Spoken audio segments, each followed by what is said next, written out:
A long, long time ago, England had a problem. It had way too many undesirables. Try imagine, if you will, the whole of North London and Croydon combined, and they did not know what to do with them. They were bringing down the economy. They were dropping property prices down. They really needed to come up with a plan to get rid of these people. So what they done is they decided they're going to use a guillotine. But some do-gooders said, no, that is the wrong way forward. So they said, fine, what we're going to do is we're going to deport them. Despite them being English, they deported them to an island in the arse end of nowhere. This is how Australia was born.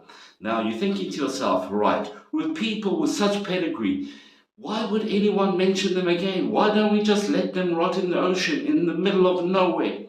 Well, as it turns out, one of those people that lived there came up with a slogan, and this man's name was Chopper. I don't know what his real name is, don't care, no one does.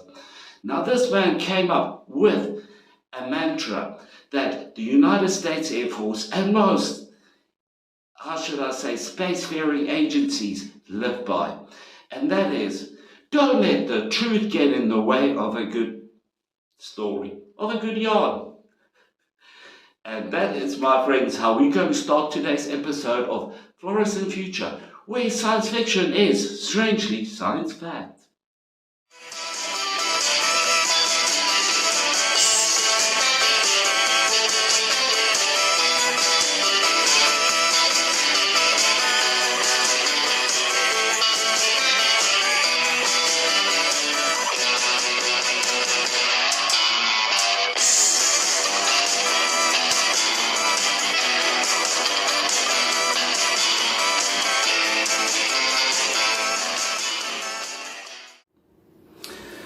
The space race, the arms race, and the human race are three separate sporting events altogether.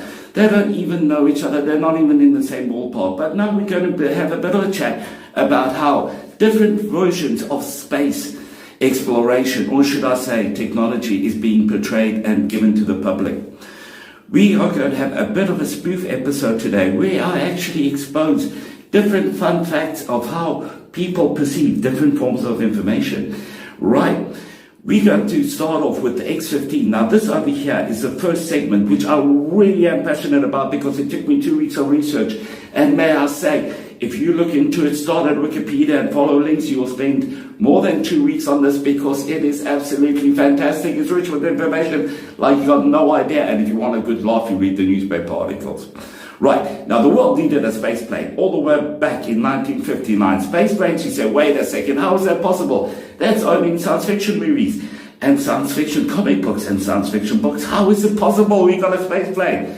Yeah, we did have one in 1959. Apparently we forgot how to make them. Now, the space plane that we're talking about, the X-15, was made together with the United States Air Force, United States Space Agency, and the private sector. Now you think to yourself, wow, this is fantastic. A combined effort between everyone. No. This plane could only be fired out from underneath, a B-52 bomber. Now you're thinking to yourself, isn't that military? Or should I say Air Force? Yes, it is. It's clearly made for as a weapon of war, but that's not what we're going to talk about. Well, we're going to point out that this plane was hypersonic. Wait a second, hypersonic? How is that possible? I thought this was only supersonic. Yeah, well, this thing could do Mach 6, which outperforms current planes. Hold on a second, how is that possible? Now, before I carry on with that, I'm going to show you guys a clip. Now, this clip over here is a bit grainy, and it's the only one that I could get, which I could use because it's in public domain. And it's also a bit, how should I say, really low quality, and I added some skulls on the side because I had to frame it right.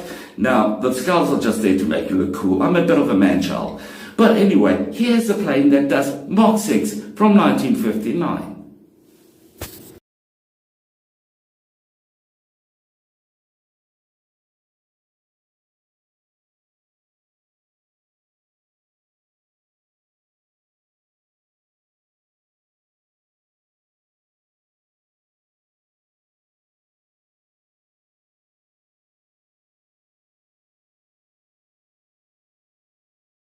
It was a beautiful day in 1963 and the pilots were all out in full swing showing the public what they can do. They even brought a whole news crew with them in an adjacent plane. Now, A B-52 bomber soared into the skies and they released the X-15. Now the X-15 over there on that day had the worst run of luck ever known to mankind. The people on the ground screwed up its trajectory and it went into outer space. They plotted the course on the ground and they messed up every single detail. And the poor guy accidentally went past the Kármán line. Now you think he just had the Kármán belt, sorry. And you think, so wait, wasn't he going to die? As it turns out, he was accidentally wearing an astronaut suit that day. You know, because life, kind of important, dying would screw your day up. It's a bit of a taboo thing, you know, like coming to an end while doing your job. Now, anyway, they screwed up the entire trajectory of this plane and it shot into outer space. But now you think, how is that possible? Because the people in the space agencies are the most learned people out of everyone. They are the brightest of the bright, the smartest of the smart.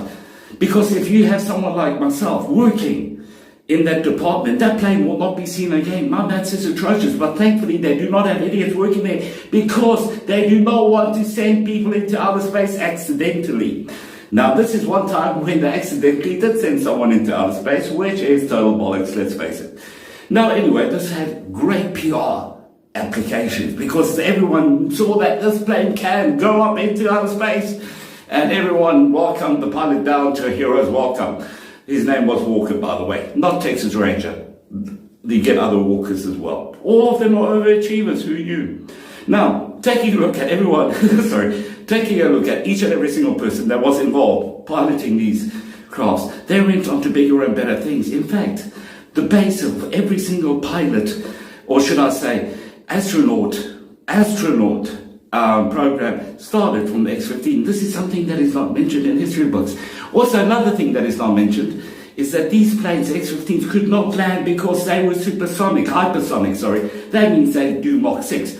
Now, when these things landed, they could only land in soft flats because it needed skis at the back, because wheels were inadequate to land these things. Now, the shock of landing on ground for these things was so severe that they say they had to rebuild them every time. Other people say that this is not true, that these things broke themselves apart and they could never be used again. But now I'm going to tell you guys about something even weirder. A couple of people that were involved with the X-15 program went to the museum and they said, wow, nice replica. Other people that worked on engineering bits turned around and said, well, we're not going to kind of like put the people down that put a mock-up engine in there, but they didn't even come close. Now, the reason for this, in my opinion, is because the last thing you need to do is to have a hypersonic engine in the public domain because you don't know who's going to be using these things. So it's fully understandable there's a certain air of secrecy behind this. But according to the United States Air Force, we do not need hypersonic planes anymore. And they just stopped the program. Now you're thinking to yourself, okay, did anything come after this? Because apparently you do not need hypersonic aircraft that could go into outer space. And you know that the answer is going to be yes. And you could think to yourself, wait a second. Who could possibly sponsor, or should I say need, a plane that could go into outer space? That's right. You've guessed it firsthand. The CIA. Because you know what? We need to make sure that there's stability in those planets that is beyond our reach, you know, in outer space. Because we don't know about Mars. We don't know if the right person is in charge of Mars. That's why we need to have a corrupt, terrorized organization, which is legalized by the United States government, to go there and create peace, in my opinion. This is pure my opinion. Anyway, guys, welcome to the wonderful world of the Blackbird.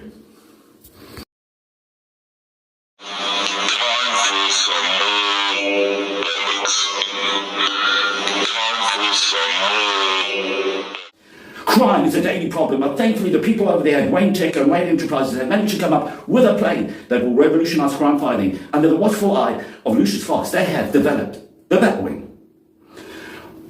Actually, it's called the Blackbird, and I'm talking total crap, but that's something that is really important if you're going to talk total bollocks and needs to make it entertaining. That is why the CIA should actually start doing a public relations course. Now, the birth of the Blackbird was originally done by the CIA because they needed a reconnaissance plane, but they made it so good that NASA and the United States Air Force decided to get involved. Now, the Blackbird itself was an ongoing developmental plane. They produced 32 of these planes, but not a single one was the same because they were constantly making upgrades because they were going to make a final product. And these were just experimental planes. This is according to quite a few sources, and I wouldn't bet on any of them because people tend to talk a lot of crap. But here's something that isn't crap. The Blackbird was able to do Mach 3.6, but some people say Mach 3 only. Now, that in kilometers is 2,200 miles per hour. Now, that is really fast. Doesn't matter how late you're running. This over here will get you there. Now, this could go 85,000 feet in the air. That is way past the common line. Now, you notice that this over here is a space plane. Now, the Russians claim that they shot one down. I heard Latvian guys tell me that they also shot one down, and the Lithuanians, but unfortunately, there's no way that any kind of surface-to-air missile could take it down because it was too quick. According to them, they'd done a mathematical calculation between 2 points where it was going to be at what time, and they had the bombs waiting in the sky especially for it. Now I find this to be absolute bollocks, but then the Russians tend to talk a lot of crap as well. They said they shot one down, and that this thing had a self-destruct function. That's how they could not duplicate the tech that was inside it. But hold on. Is there more to this? Yes. Even though it was only a reconnaissance aircraft, apparently, that was used by the CIA and the United States Air Force, the Russians claim that this was also being used as a bomber. Now, this over here is not confirmed, but then again, I don't really believe what the Russians got to say. I also don't believe what any other government has to say, but that's not what we're talking about. We are talking about the Blackbird. Now, the weird thing about the Blackbird is, now here comes the joke about it. They said 32 were made. 18 of them are now rusting in a field in the arse end of nowhere that have been gutted. It breaks my heart. Imagine if they could have used those things for civilian applications. Just imagine you're a multi-millionaire, billionaire. Do you want a Learjet or do you want the Blackbird? Sorry, I've derailed a bit, but not the point. Now, I said to you, 18 of these are rusting and dying. Now comes the weird thing. 22 of them are in museums. Now, as you can see, people don't tend to do mathematics too well. Now, if you add the 6 that other countries say that they have blown up, or should I say shut down, now altogether, the 32, the number of 32, just doesn't make sense. Someone has got to be talking crap. It's not up to me to say this, but one thing I do have to say is that finally, we've managed to achieve peace on Earth. There's no longer wars. We have actually matured as a species to realize that love and compassion is the way forward. And we no longer need weapons of war, so we have thankfully managed to retire the Blackbird in 1999. And NASA being involved, they have managed to study everything about the common line and the edge of space. We have now no more knowledge to gain, so thankfully the Blackbird can be retired due to peace on Earth.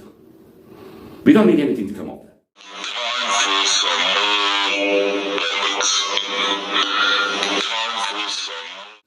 Right, with the end of the Blackbird, they decided they're going to discontinue the space plane program in its entirety. They no longer need to go into space with a plane.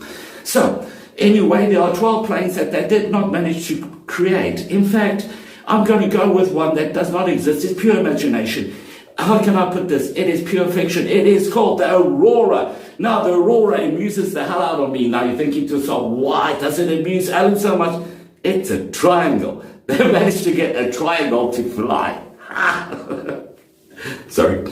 Now, anyway, the Aurora, which does not exist, has got an amazing ceramic coating. Because when it re-enters Earth's atmosphere, the pilots shouldn't be, how should I say, barbecued. They shouldn't get crispy. Now, the whole idea is the intense heat from re-entry is the majority of the problem when it comes to landing any kind of spaceship, or should I say craft, back on Earth. So they've managed to solve this little, how should I say, pesky problem. Now, remembering that the Aurora does not exist, there was this credible witness that has actually testified and has got footage of the Aurora. Now, I tried to get hold of this guy, but unfortunately, my investigative skills are not as good as I thought they were. In other words, I looked for him on Facebook, couldn't find him, sorry guys. Now, I could not use the actual footage that was recorded. All I could get, something legally anyway, is this grainy photo. Now, you're thinking to yourself, okay, hold on. Do we know anything else about this non-existent plane? Yes, it can do close to Mach 7.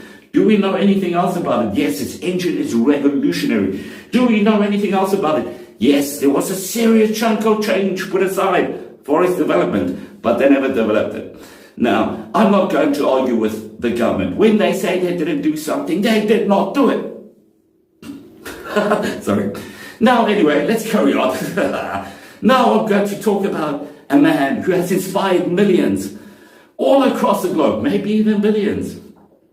Ever since the 60s, this man has inspired boys, men, girls, and women to become astronauts, to become pilots, to get involved in space agencies and air forces and armies. Because this man's charisma and je ne sais quoi knows no bounds. Now this man has, all the way from the 60s, managed to get people involved in space. More than the Hubble telescope, because when you take a look at pictures of space, after half an hour it gets boring. But this man brings a sense of adventure, a sense of purpose. And finally he's gone to space. Now the whole idea, he's been inspiring people from the 60s and he only went to space about 2 years ago. Here's my question. If a guy who's pushing close to 100 manages to go to space, why do they tell us that astronauts need rigorous training to do so, to go to space? I personally think that someone's talking a bit of bollocks. But anyway, let's not talk about that. Without further ado, let's see if someone can become a rocket man.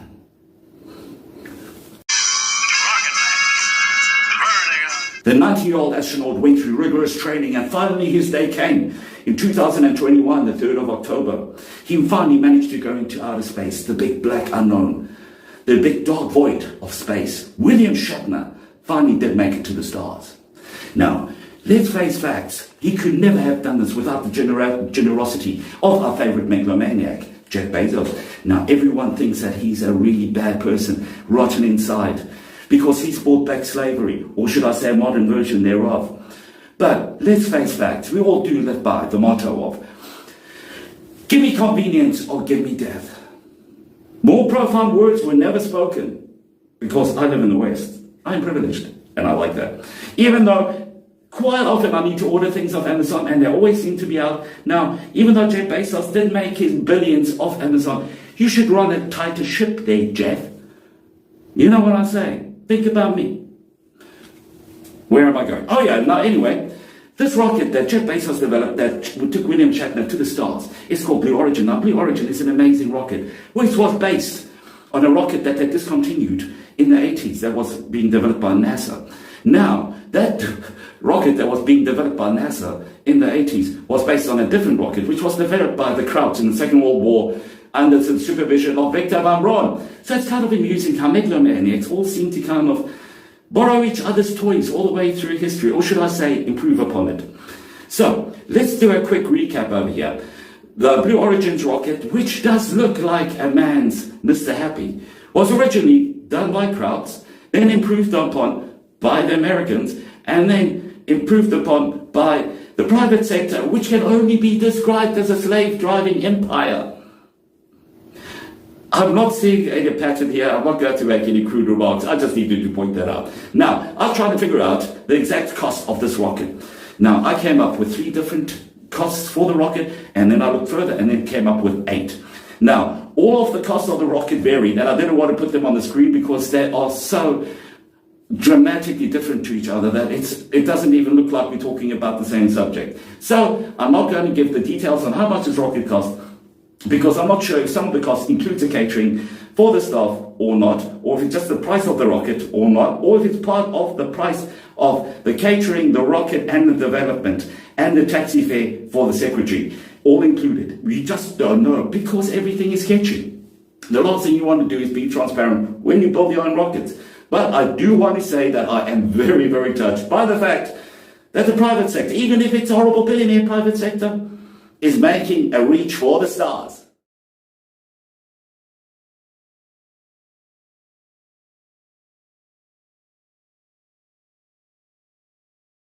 Okay, boys and girls, what did we learn today? Well, everything in this episode was true according to the sources that I used, but according to me, it doesn't sound right.